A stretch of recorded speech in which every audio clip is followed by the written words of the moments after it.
The first thing that I started thinking about that is, and maybe I'm wrong, but it seems like this only has upside. I don't just mean the financial. I mean the lack of using animals to provide this meat, the impact on the environment, the impact really maybe ethically, and certainly now highlighted more than ever. And I want to hear your take on this by COVID, which has really been traced in some part, I should say, to the slaughterhouses and the outbreaks in there. So first, I'm rambling a little bit, but I'd like to know, does this have any downsides? Except for, people might lose money, and that's just the nature of our capitalist economy. But is there a downside to it, in your opinion? I think that this really hits on like a fascinating element of something that I figured out as I started really digging into this space, is that there is a divide when you talk to the entrepreneurs and the innovators who are behind this, is that when you talk to them about cell-cultured meat, some of them refer to it as technology and some of them refer to it as food. And I think that one of the things that sort of really separates this from like an Instagram or social media in Silicon Valley is that food is an incredibly emotional, incredibly political, incredibly personal thing that we interact with. Every single person, no matter how much money you have, that could like sort of change what kinds of foods you can eat, but we all eat the same way. It goes through the same orifice in our Same body. Hardware, billion-year-old hardware. and for that reason, I think that you're going to find some people saying like, oh, there is a downside. I think that you would talk to, not very far out of Silicon Valley herself, Alice Waters, who would say that we're getting way too far from nature, and that in doing this, you sort of think that we're almost challenging nature in some way, that like we can do better. And I think for people who come from that perspective, I think that this is a downside, that this is sort of the granddaddy of processed foods in some way. And we've seen what processed foods, not a fair comparison, but like, Pop-Tarts haven't really done that much for our health. And it's also a super processed food. So I think that you can really start diving into lots of conversations around what this means on like an emotional level or on like sort of a natural level that like poses lots of big questions about whether this has a downside or not. But to the things that you brought up, the impact on climate change, how this could really, COVID-19 is an excellent example. I think that, in fact, I think COVID-19 is sort of a horrible gift that now this sort of nascent industry has. If you think about before this virus and this pandemic sort of set in, when you read about cell-cultured meat, if you read about it, you probably mostly heard two things. It's going to be so much better when it comes to like sort of the effort to combat climate change, and it's going to result in killing a lot fewer animals. And those are huge upsides. What COVID-19 has done is it has exposed, at least especially in the US, that the US meat system is fraught with problems.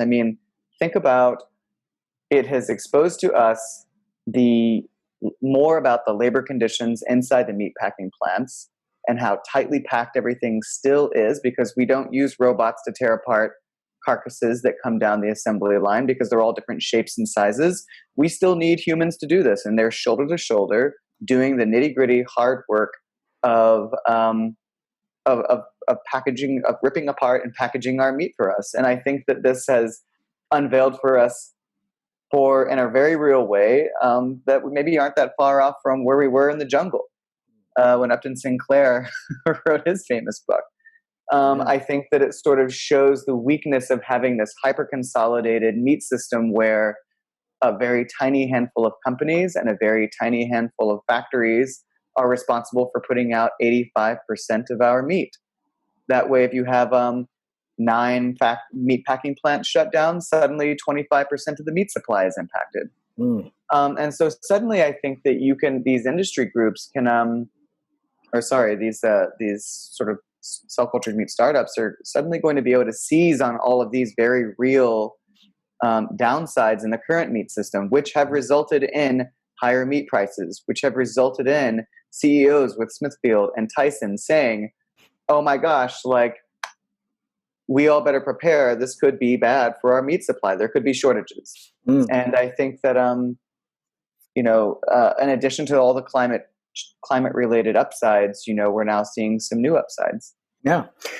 So one of our guests recently, Peter Diamandis, who is known for, I call him the most optimistic pessimist or the most pessimistic optimist, but he talks about these 6 exponential Ds, or these 6 Ds of exponential growth. And one of those is disruptive. And this applied when I had the conversation with Sarah Fryer about Instagram, her book, No Filter. And that's how, companies like Kodak and other companies really didn't see this coming.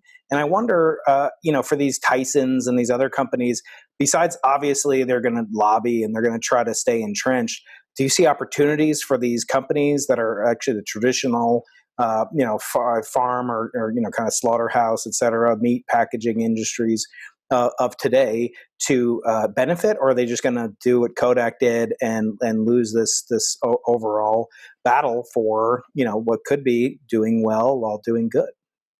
Yeah, I think that's a really interesting question, and I think that I spend a decent amount of time in the book, I think, looking back at some of the food fights in America, and for listeners, one of the early food fights that actually led to the creation of the dairy lobby was the butter people being so threatened by the arrival of margarine that they just went bonkers in state houses across this country and in Washington to try to get legislation passed that would basically legislate margarine out of existence.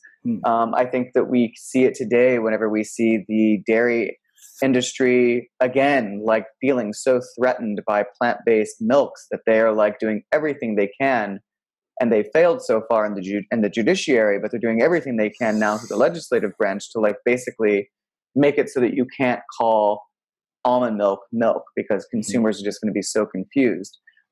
And I think that the meat people have learned, some of them at least, a little bit from that. And I think that's evident from high-profile appearances that CEOs of big meat companies have made, where they've used language that kind of shows it. I think it was Tom Hayes, he's the former CEO of Tyson, appeared on like Fox Business a year and a half ago, and he started using language where he basically specifically said, like, oh, we're not a meat company anymore, we're a protein company. Because they see that there is interest in plant-based protein. They see that there could be interest in cell-cultured protein.